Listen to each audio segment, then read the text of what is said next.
जय श्री स्वामी समर्थ। आज आपण बघूया मकर राशीचे जून 2025 चे राशी भविष्य। जून महिना मकर राशीसाठी सरासरीच्या पातळीवर फलदायी राहण्याची शक्यता आहे। या महिन्यात आरोग्याकडे विशेष लक्ष देणे गरजेचे आहे। तुमच्यात आळशीपणा कायम राहू शकतो। जर तुम्ही तो दूर केला तर तुमची सर्व कामे यशस्वी होऊ लागतील।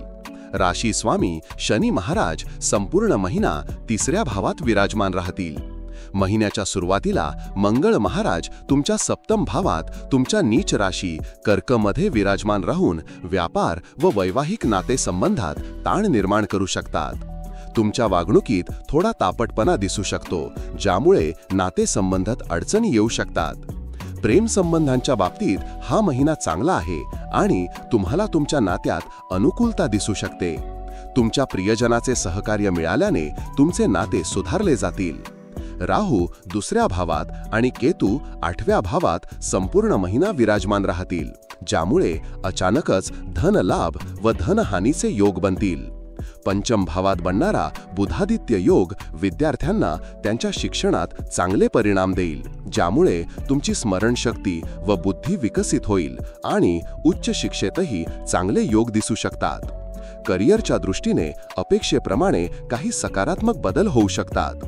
दशम भावाचे स्वामी शुक्र महाराज 29 जून पर्यंत चतुर्थ भावात विराजमान राहून 10व्या भावावर पूर्ण दृष्टी टाकतील व तुमच्या कामात बळकटपणा आणतील।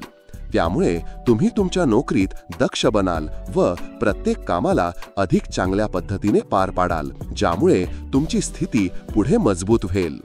29 जूनला शुक्र चतुर्थ भावातून निघून पंचम भावात प्रवेश करतील, ज्यामुळे नवीन नोकरी मिळण्याच्या संधी मिळू शकतात। 6व्या भावाचे स्वामी बुध महाराज महिन्याच्या सुरुवातीला पंचम भावात आणि नंतर 6 जूनला 6व्या भावात प्रवेश करतील। अशा वेळी नोकरीत उत्कृष्ट यश मिळण्याचे योग असू शकतात। त्यानंतर 22 जून पासून बुध महाराज सप्तम भावात प्रवेश करतील। गुरु महाराज जे संपूर्ण महिन्यात 6व्या भावात विराजमान राहतील, तुमच्या कार्यक्षेत्रात मेहनतीचा योग वाढवतील। व्यावसायिकांसाठी हा महिना चढ उतारांनी भरलेला राहील।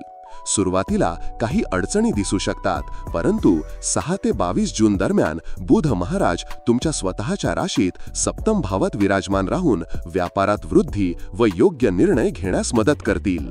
त्यानंतरचा काळ तुलनेत कमजोर राहील, म्हणून सावधपणे पावलं उचलणे गरजेचे आहे। दुसऱ्या भावाचे स्वामी शनी महाराज संपूर्ण महिन्यात चतुर्थ भावात विराजमान राहून कौटुंबिक मालमत्तेतून धन आणि आनंद मिळविण्याचे योग तयार करतील। परिवारातील सदस्यांच्या उत्पन्नामुळे मालमत्तेत भरभराट होऊ शकते। सुमारे संपूर्ण महिन्यासाठी शुक्र महाराज पंचम भावात बसून एकादश भावाकडे लक्ष देतील, ज्यामुळे तुमचे उत्पन्नात वाढ होईल। या काळात नवीन नोकरी मिळण्याचा योग देखील दिसू शकतो। 15 जून पासून सूर्य महाराज तुमच्या सप्तम भावात प्रवेश करतील, ज्यामुळे आर्थिक स्थिती मजबूत होईल। गुरु महाराजांच्या कृपेने आर्थिक लाभाचे योग कायम राहतील। जून महिना आरोग्याच्या दृष्टीने तुमच्यासाठी थोडासा कमकुवत राहण्याची शक्यता आहे। राशीचे स्वामी शनी महाराज संपूर्ण महिन्यात तिसऱ्या भावात विराजमान राहतील, ज्यामुळे तुमच्या आरोग्यास बळकट ठेवण्यास मदत होईल। त्याच वेळी तुमच्यात आळशीपणा वाढवू शकतात, त्यामुळे त्यावर मात करणे आवश्यक आहे। वाहन चालवताना विशेष सावधगिरी बाळगा। खाणेपिण्यात सुधारणा करून नियमित व्यायाम व सकाळची फिरायला जाणे तुमच्यासाठी उपयुक्त ठरेल आणि मानसिक तणाव कमी होईल। प्रेम संबंधांसाठी हा महिना तुमच्यासाठी खूपच अनुकूल राहण्याची शक्यता आहे। महिन्याच्या सुरुवातीला पंचम भावाचे स्वामी मंगळ महाराज अष्टम भावात विराजमान राहतील, ज्यामुळे तुम्ही तुमच्या प्रेमाला काही प्रमाणात गुप्तपणे हाताळू शकता। परंतु 6 जून पासून ते नवम भावात प्रवेश करतील आणि केतू सोबत विराजमान होतील, ज्यामुळे कधीकधी तुमच्या प्रियजनाशी कटू संवाद किंवा आरोग्याच्या अडचणी येऊ शकतात।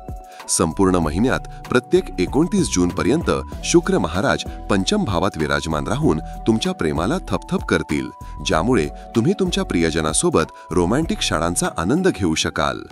जर तुम्ही विवाहित असाल तर गुरु महाराज संपूर्ण महिन्यात सप्तम भावात विराजमान राहतील आणि 9 जून पासून अस्त अवस्थेत जाऊन त्यांचा प्रभाव कमी करतील।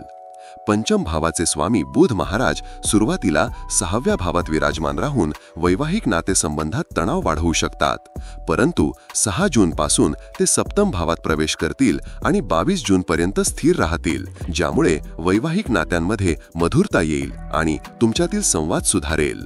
कुटुंबातील मालमत्तेमधून आणि उत्पन्नातून आर्थिक लाभ संभव आहेत आणि आपल्याला पारिवारिक सहयोगामुळे सामंजस्य व समाधान भासेल. तुमच्या राशीविषयी साप्ताहिक, मासिक आणि दैनंदिन राशी भविष्यासाठी चॅनलला सबस्क्राईब आणि लाईक करा. कॉमेंटमध्ये जय श्री स्वामी समर्थ लिहा.